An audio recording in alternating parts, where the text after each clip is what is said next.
अस्सलाम वालेकुम। Spanish nationality exam CSA की क्लास नंबर 2 के साथ मैं हूं वकास अकरम।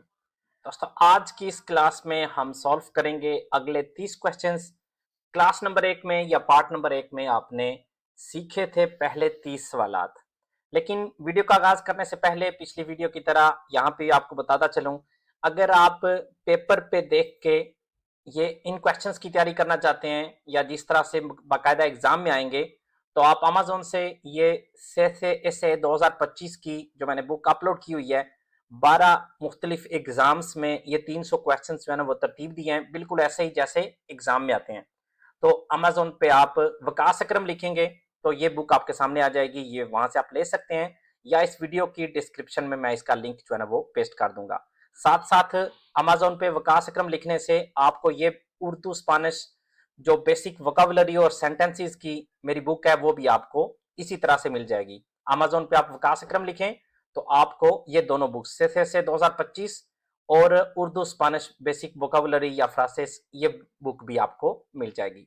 तो आइए आगाज करते हैं आज की क्लास का। सबसे पहला हमारा आज का जो सवाल है वो है, ये देखें, सवाल नंबर 31 है, क्योंकि पहली वीडियो में हमने 30 क्वेश्चंस किए थे। तो आज हमारा ये सवाल है सवाल नंबर 31, और ये कहता है इन लास इलेक्शंस जनरales से वोटा आ। जो जनरल इलेक्शंस होते हैं, इलेक्शंस जनरales, उनमें वोट दिया जाता है किसको? ऑप्शन ए डिपुटाडोस y सेनाडोरेस। डिपुटाडोस कहते हैं जिसे हम अपने मुल्क में एमएनएस कहते हैं, तो एमएनएस को y सेनाडोरेस कहते हैं सेनेटर्स को। तो जनरल इलेक्शंस में हम एमएनएस को और सेनेटर्स को वोट देते हैं, डिपुटाडोस y सेनाडोरेस। ऑप्शन बी मिनिस्ट्रोस y मिनिस्ट्रास, जो वजीर हैं चाहे औरतें हों या मर्द हों उनको। और ऑप्शन सी अल्काल्देस y कंसेखालेस। अल्काल्दे होता है मेयर, किसी भी अयुंतमिento का जो हेड होता है उसे अल्काल्दे कहते हैं, और कंसेखालेस होते हैं बाकी जो इलेक्ट होके वहां पे जाते हैं। तो इनमें से सही जवाब कौन सा है? हम जनरल इलेक्शंस में किसको वोट करते हैं? तो सही जवाब है इसका ऑप्शन ए डिपुटाडोस y senadores। अगला सवाल, के लेंगुआ इस ओफिशियल इन एल पाइस बास्को। पाइस बास्को जो स्पेन का एक सूबा है नॉर्थ स्पेन में, उसमें ऑफिशियल लैंग्वेज कौन सी है? एल बाबले, अरागोनेस या एउस्केरा। तो इसका सही जवाब है ऑप्शन सी एल एउस्केरा। अगला सवाल कहता है todos los españoles tienen el deber de conocer la lengua। todos los españoles मतलब जितनी भी स्पेनिश अवाम है, tienen el deber उसकी जिम्मेदारी है, conocer la lengua कि वो ये जबान जाने। कौन सी? Option A autonómico del estado, उस सूबे की जो अपनी है वो। Option B oficial del estado, रियासत की जो ऑफिशियल लैंग्वेज है वो। और ऑप्शन सी लोकल डेल एस्तादो, जो उस एरिया की या लोकल सतह पे है जो। तो इसका सही जवाब है ऑप्शन बी। सब जितने भी स्पेनिश अवाम है उसका देबेर है, उसे जाननी होगी, उसे समझनी होगी जो यहाँ की रियासत की ऑफिशियल लैंग्वेज है पूरे स्पेन में, जो कि है castellano या Spanish. El aranés es una lengua cooficial que se habla en un pequeño territorio de। एक स्पेन में लैंग्वेज बोली जाती है जिसे कहते हैं अरानेस, एक छोटे से एरिया में बोली जाती है। तो ये भी एक को ऑफिशियल लैंग्वेज है, मतलब स्पेनिश के साथ साथ उस एरिया में ये भी ऑफिशियल मानी जाती है। तो वो एरिया किस सूबे का है? ऑप्शन ए कैटालुनिया का, ऑप्शन बी ला रियोजा का, और ऑप्शन सी अरागोन का। तो इसका सही जवाब है ऑप्शन ए कैटालुनिया। कैटालुनिया का ये एरिया है जहां पे ये अरानेस बोली जाती है। अगला सवाल, las instituciones de una comunidad autónoma son। comunidad autónoma कहते हैं सूबे को, तो एक सूबे के इदारे हैं। अब la asamblea legislativa, कानून साज assembly, el consejo de gobierno, जो मशावरती होती है कौंसल वो गवर्नमेंट की, और तीसरा कौन सा है? la diputación, presidente या delegado del gobierno। मतलब एक सूबे में जो हुकूमत चलाई जाती है उसके जो मेन पिलर्स हैं, एक तो उसकी असेंबली होगी, दूसरा उसकी जो एक मशावरती कौंसल होगी, तीसरा कौन है? तो उसका सही जवाब है ऑप्शन बी एल प्रेसिडेंटे। एक सूबे में ये तीन अदारे होते हैं या तीन पिलर्स होते हैं जिनके ऊपर सूबे की गवर्नमेंट चलती है, कोमुनिदाद ऑटोनोमा की गवर्नमेंट चलती है। प्रेसिडेंटे, असेंबलिया लेजिस्लाtiva y el Consejo de Gobierno.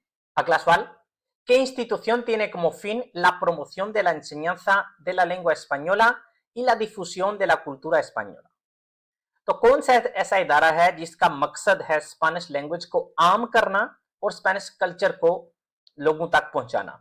Option A, Instituto Nacional de la Administración Pública, option B, Instituto Nacional de Estadística और option C, el Instituto Cervantes। तो ये हमारे लिए बहुत आसान होना चाहिए क्योंकि जो एग्जाम हम दे रहे हैं इस वक्त वो है स्पेनिश कल्चर का। तो इन तीनों में से कौन सा इदारा है जो कि हमसे ये स्पेनिश कल्चर का एग्जाम ले रहा है? इंस्टीट्यूटो सेरवांतेस। तो इसका मतलब है जब भी स्पेनिश कल्चर की बात होगी, लेंगुआ एस्पाñola और कुल्तूरा एस्पाñola, तो उसका सही जवाब होगा इंस्टीट्यूटो सेरवांतेस। तो इसका सही जवाब है ऑप्शन सी, इंस्टीट्यूटो सेरवांतेस है, जिसका मकसद है स्पेनिश लैंग्वेज को आम करना, उसकी प्रमोशन करना और साथ साथ स्पेनिश कल्चर को भी आम करना या मुतारफ करवाना। अगला सवाल, ¿cuál de los siguientes organismos trabaja para conseguir la normalización lingüística? तो ये पिछले से मिलता जुलता क्वेश्चन है लेकिन डिफरेंट है। यहां पे पूछ रहे हैं कौन सा ऐसा इदारा है इन तीनों में से जिसका काम है स्पेनिश लैंग्वेज के कवायद बनाना या उसके जो तरीके हैं या इस जो हम वर्ब्स वगैरह यूज करते हैं तो किस किस लफ्ज के ऊपर तिल आता है, किसके ऊपर नहीं आता, ये सब कुछ किस इदारे का काम है कि वो इस चीज को तैयार करे। हमने देखा है कि इंस्टीट्यूटो सेरवांतेस का काम है स्पेनिश की प्रमोशन करना, लेकिन कवायद क्या है स्पेनिश लैंग्वेज के, वो इंस्टीट्यूटो सेरवांतेस का काम नहीं है। वो किसका काम है देखते हैं। Option A, Ramon Llull, institute Ramon Llull. Option B, Instituto Cervantes, ये हमने बोला कि ये ठीक नहीं हो सकता। और ऑप्शन सी है रियल अकादेमिया एस्पाñola। तो इसका सही जवाब है ऑप्शन सी, रियल अकादेमिया एस्पाñola। जब भी नॉर्मलाइजेशन लिंग्विस्टिका का इस तरह का क्वेश्चन आएगा तो उसका जवाब है रियल अकादेमिया एस्पाñola। अगला सवाल, ¿dónde vive el presidente del gobierno? जो स्पेन का सदर है, जो स्पेन का प्रेसिडेंट है, वो कहां पे रहता है? ऑप्शन ए, इन एल पलासियो रियल। रियल कहते हैं जो पलासियो होता है महल और रियल होता है जो यहाँ की बादशाह का या रियल फैमिली होती है, जो बादशाही फैमिली होती है उसका। ऑप्शन बी, इन एल पलासियो de la zarzuela और ऑप्शन सी, इन एल पलासियो de la Moncloa। तो ये तीनों आप अपने जहन में रख लें, इससे आपको 2-3 क्वेश्चंस का जवाब आ जाएगा। जो स्पेन का प्रेसिडेंट होता है, जो सदर होता है, और इस सवाल का जवाब भी वही है, वो है पलासियो de la Moncloa, वो मोंक्लोआ में रहता है। जो बादशाह है वो रहता है सरसुएला में, ऑप्शन बी, पलासियो दे ला सरसुएला। कॉमन सेंस हमें ये कहता है कि वो पलासियो रियल में रहे, बादशाही महल में, लेकिन वो वहां पे नहीं रहते, वो रहते हैं पलासियो दे सरसुएला। स्पेन के जो बादशाह हैं, फिलिपे सिक्स्थ है जो, वो रहता है पलासियो सरसुएला में, और इस वक्त जो प्रेसिडेंट है पेड्रो सांचेस, वो रहता है पलासियो दे ला मोंक्लोआ। ¿Cuál de las siguientes cuerpos forman parte de las Fuerzas Armadas de España? इन तीनों में से स्पेन की सिक्योरिटी फोर्सेस का हिस्सा कौन है? Option A, La Policía Foral, option B, Guardia Civil और option C, El Ejército del Aire. तो इसका सही जवाब है ऑप्शन सी, एजेरसितो कहते हैं फौज को, देल आयरे कहते हैं जो एयरफोर्स है उसे। तो ये है ऑप्शन सी, एयरफोर्स स्पेन की सिक्योरिटी फोर्सेस का हिस्सा है। ¿Quiénes forman parte del gobierno? Government का हिस्सा कौन होते हैं या कौन है? Option A, los ministros, option B, los concejales और ऑप्शन सी, los alcaldes। तो इसका सही जवाब है ऑप्शन ए, गवर्नमेंट का हिस्सा मिनिस्टर्स होते हैं, वजीर होते हैं, जिनको कहते हैं मिनिस्ट्रोस। कॉन्सेजालेस हैं जो ऑप्शन बी है, ये होते हैं अयुंतामिento में, और अल्काल्दे होता है जो अयुंतामिento का मेयर हो।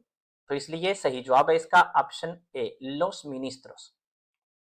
अगला सवाल कहता है, एस्पाña es un, स्पेन है एक, क्या है? Option A, estado social y democrático de derecho, option B, estado libre asociado और ऑप्शन सी, estado confederado।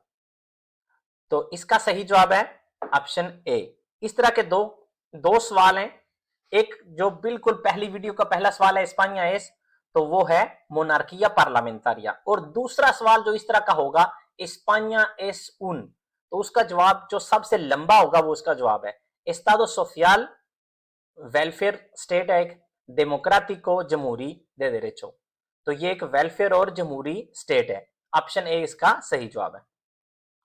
अगला सवाल, ¿cuál de las siguientes siglas corresponde a un partido político?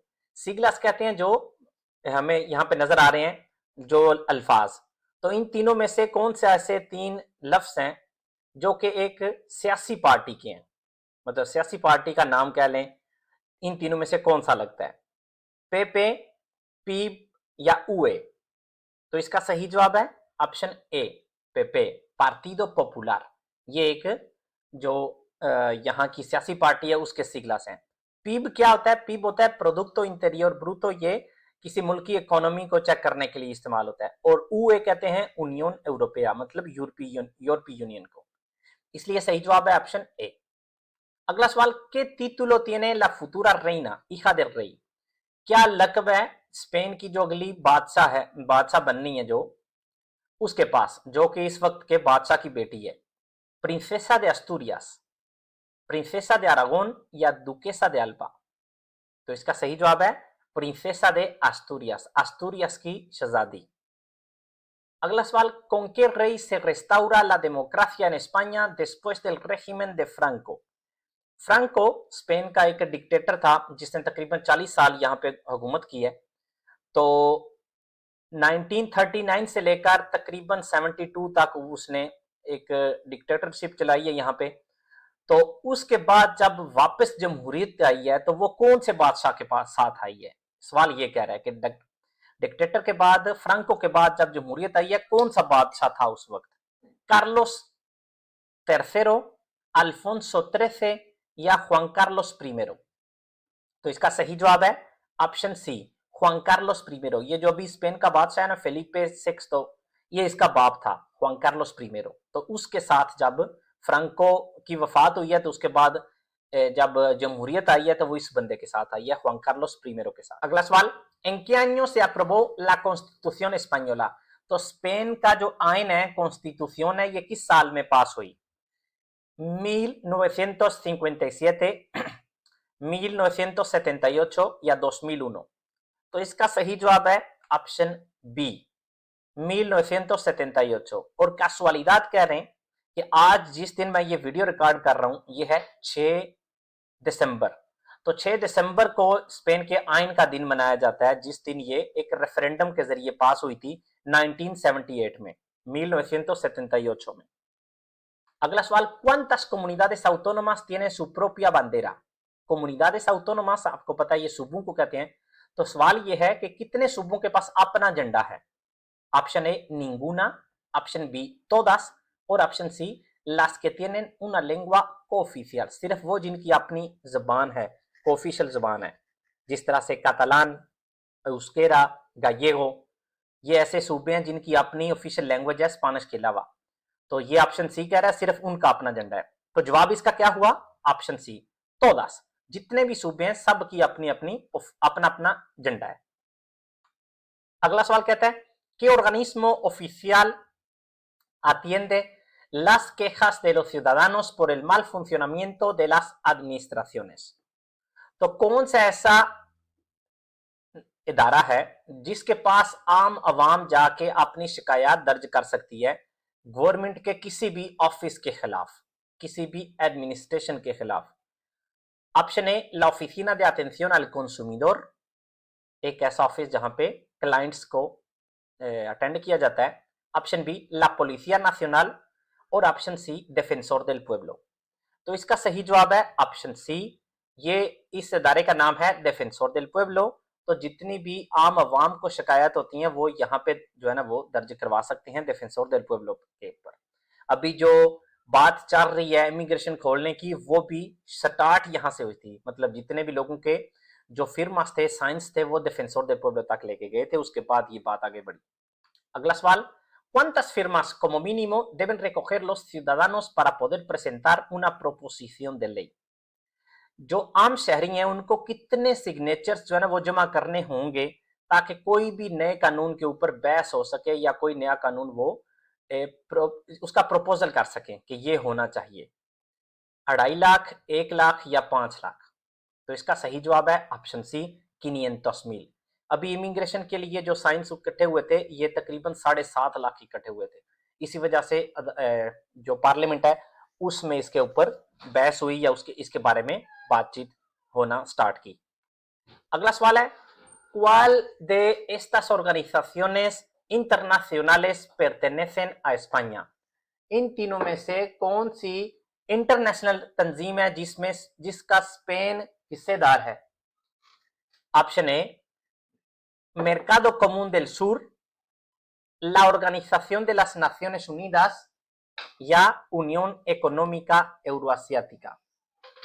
तो इसका सही जवाब है option B, la Organización de las Naciones Unidas। Spain इस मतलब इस इदारे का या इस तंजीम का हिस्सा है जो कि है ओनू या यूएन, ओनू यूएनओ या यूएन जिसको हम कहते हैं। अगला सवाल, en la organización de la administración se distinguen 3 niveles, central, autonómico y। एक जो इंतजामी मामूल हैं उनमें 3 लेवल्स होते हैं, या स्पेन में 3 हिस्सों में इंतजामिया को डिवाइड किया गया है। सेंट्रल जिसे हम कह सकते हैं फेडरल गवर्नमेंट के अंडर जो आती है, ऑटोनोमिको जो कि सूबाई हुकूमत के अंडर आती है, और तीसरी कौन सी है? ऑप्शन ए एस्ताताल, ऑप्शन बी रेजियोनल और ऑप्शन सी लोकल। तो इसका सही जवाब है ऑप्शन सी, लोकल। अगला सवाल, el poder legislativo corresponde, जो कानून साजी, poder legislativo कहते हैं कानून साजी वाली अथॉरिटी या पावर, ये किसके पास है? Option A presidente y los ministros, सदर और वजीर। Option B jueces y magistrados, ये जो अदलिया के लोग हैं जिस तरह से जज और magistrate. Option C los diputados y senadores, जो एमएनएस हैं और सेनेटर्स हैं। तो इसका सही जवाब है ऑप्शन सी, कोई भी कानून साजी होती है, नया कानून बनाना हो, कानून तब्दील करना हो या कानून किसी को खत्म करना हो, तो ये अथॉरिटी है, पावर है जो एमएनएस और सेनेटर्स होते हैं उनके पास, वो वोटिंग के जरिए पास या रिजेक्ट करते हैं। ऑप्शन सी इसका सही जवाब है, डिपुतादोस y senadores। अगला सवाल, donde vive el rey, बादशाह कहां पे रहता है? तो अभी थोड़ी देर पहले हमने बात की थी कि प्रेसिडेंटे कहां पे रहता है, स्पेन का प्रेसिडेंट, सदर, तो वो हमने एक जवाब दिया था। तो वहां पे मैंने आपको बताया था कि रेई कहां पे रहता है, तो अभी मेरे बताने से पहले आपको पता होना चाहिए। बहरहाल ऑप्शन ए कहता है पालासियो दे ला मोनेदा, मोनेदा कहते हैं किसी भी एक जो हमारा 1 सेंट का, 5 सेंट का, 1 यूरो का जो मोनेदास होते हैं इनको। ऑप्शन बी पालासियो दे ला सरसुएला और ऑप्शन सी पालासियो दे ला मोंक्लोआ। तो इसका सही जवाब है ऑप्शन बी, पालासियो दे ला सरसुएला। जो पालासियो दे ला मोनेदा है ये तो मेरे ख्याल में एग्जिस्ट ही नहीं करता, तो मोनेदा कहते हैं ठिप्पा। और ऑप्शन सी पालासियो दे ला मोंक्लोआ है, ये है जहां पे स्पेन का प्रेसिडेंट की रिहाइश होती है, और जो बादशाह है उसकी होती है पालासियो दे ला सरसुएला। अगला सवाल, el nombre oficial del Parlamento español es, Spain की जो पार्लियामेंट है इसका ऑफिशियल नाम कौन सा है? Cortes Generales, Congreso de los diputados o el senado। तो इसका सही जवाब है ऑप्शन ए, कोर्टेस जेनरales। ये जो पार्लियामेंट है इसका ऑफिशियल नाम है। अब इसके अंदर क्या है, 2 कमरास होते हैं, 2 हिस्सों में कह लें कि इसको डिवाइड किया जाता है। एक है कांग्रेसो de los diputados जहां पे एमएनएस बैठते हैं, और दूसरी है सेनादो जहां पे सेनेटर्स बैठते हैं। अगला सवाल, el gobierno está formado por el presidente, uno o más vicepresidentes y los। एक हुकूमत होती है वो तश्कील दी जाती है प्रेसिडेंट के साथ, उसके वाइस प्रेसिडेंट के साथ, और इन दोनों के अलावा कौन होता है गवर्नमेंट में? concejales, ministros या gobernadores। तो इसका सही जवाब है ऑप्शन बी, मिनिस्ट्रोस, वजीर। प्रेसिडेंट, वाइस प्रेसिडेंट और वजीर होते हैं मिनिस्ट्रोस। अगला सवाल, किन puede reinar en España, Spain में हुकूमत बादशाहत कौन कर सकता है? Option A solo los hombres, सिर्फ मर्द हजरात। Option B solo las mujeres, सिर्फ औरतें। और option C tanto los hombres como las mujeres, मर्द भी और औरतें भी, दोनों में से कोई भी। तो यही है इसका सही जवाब। अभी तक जो है ना वो लगातार जुआन कार्लोस प्रीमियर और उसके बाद फेलिपे सिक्स्थ है, लेकिन नेक्स्ट जो होगा जो वो स्पेन की जो होगी रेइना होगी, वो होगी लड़की जो इसकी ईखा है फर्नांडो सिक्सतो की। अगला सवाल, L tribunal de cuentas depende de, tribunal कहते हैं अदालत, क्वेंटास अकाउंटिंग की, जो अकाउंटिंग की अदालत है ये किस पे डिपेंड करती है या मुनहसर करती है? प्रेसिडेंसिया del gobierno, जो सदारती एरिया या सदारत का या सदर के अंडर। ऑप्शन बी लास कोर्टेस जेनरालेस, जो कोर्टेस जेनरालेस अभी हमने देखा है ये पार्लियामेंट का ऑफिशियल नाम है, तो कह लें कि पार्लियामेंट के अंडर। और option C Los El Ministerio de hacienda, ये जो टैक्स वाली मिनिस्ट्री है उसके अंडर, वजारत है उसके अंडर। तो इसका सही जवाब है ऑप्शन बी लास कोर्टेस जेनरालेस। अगला सवाल, ¿quién es la tercera autoridad del Estado después del rey y el presidente del gobierno? बादशाह और प्रेसिडेंट के बाद तीसरी पावर स्पेन में किसके पास होती है? तीसरे नंबर पे पावर किसके पास होती है? Option A Presidente del Senado, senate का president. Option B Ministro de economía, जो इकोनॉमी है उसका वजीर, माशियात का वजीर। और option C El Presidente del congreso de los diputados, जो पार्लियामेंट का प्रेसिडेंट होता है जहां पे एमएनएस होते हैं। तो इसका सही जवाब है option C presidente del Congreso de los Diputados. अगला सवाल, ¿qué lengua cooficial se habla en las Islas Baleares? Spain के जो जजायर हैं बालेयारेस, जो बार्सिलोना से थोड़े से ही दूर है, जो एक सूबा कह लें स्पेन का, इस्लास बालेयारेस, कोमुनिदाद ऑटोनोमा बालेयार, तो वहां पे कौन सी को ऑफिशियल लैंग्वेज है? जाहिर सी बात है स्पेनिश तो ऑफिशियल लैंग्वेज है ही, लेकिन स्पेनिश के साथ कौन सी और है? गायेगो, कातालान या एउस्केरा? तो मैंने आपको सवाल से पहले बताया था ये बार्सिलोना के साथ है, तो इसका मतलब है इसका सही जवाब है ऑप्शन बी कातालान, वहां पे कातालान बोली जाती है। और हमारी आज की वीडियो का आखिरी सवाल, इन o sea, la Constitución defiende valores tales como la libertad, la igualdad, el pluralismo político y Spain के आइन में इस चीज को इन वैल्यूज की बात की गई है कि होने चाहिए, आज़ादी, मसावत मतलब बराबरी, सिर्फ एक ही पार्टी ना हो सियासी पार्टी, मुख्तलिफ सियासी सोच या सियासी पार्टियां, और इसके अलावा चौथी क्या चीज है? जुस्टिसिया, सोलिदारिदाद या फ्राटर्निदाद? जुस्टिसिया कहते हैं कहीं पे भी आपको जो जस्टिस मिले, जस्टिस मीन्स अभी मेरे जहन में बात नहीं आ रही, जस्टिस आपको इंसाफ, ऑप्शन ए का मतलब है इंसाफ जुस्टिसिया। और ऑप्शन बी ला सोलिदारिदाद, सोलिदारिदाद होती है कहते हैं किसी के साथ मतलब मदद करने वाला जज्बा। और ऑप्शन सी ला फ्राटर्निदाद भाईचारा। तो इन तीनों में से कौन सा सही जवाब है? तो इसका सही जवाब है ऑप्शन ए इंसाफ, ला जुस्टिसिया। स्पेन का आइन जिन वैल्यूज की बात करता है कि ये होनी चाहिए वो है आज़ादी, बराबरी, प्लूरलिज्म पॉलिटिको, जो हर किस्म की जो सियासी सोच, और इंसाफ। इसके साथ हमारी आज की क्लास जो कि था पार्ट नंबर 2 उसका होता है एख्तिताम। उम्मीद करता हूं कि आपको समझने में इन क्वेश्चंस को मदद मिली होगी उर्दू ट्रांसलेशन के साथ। मिलते हैं अगली वीडियो में इंशाल्लाह पार्ट नंबर 3 के साथ। तब तक के लिए अल्लाह हाफिज।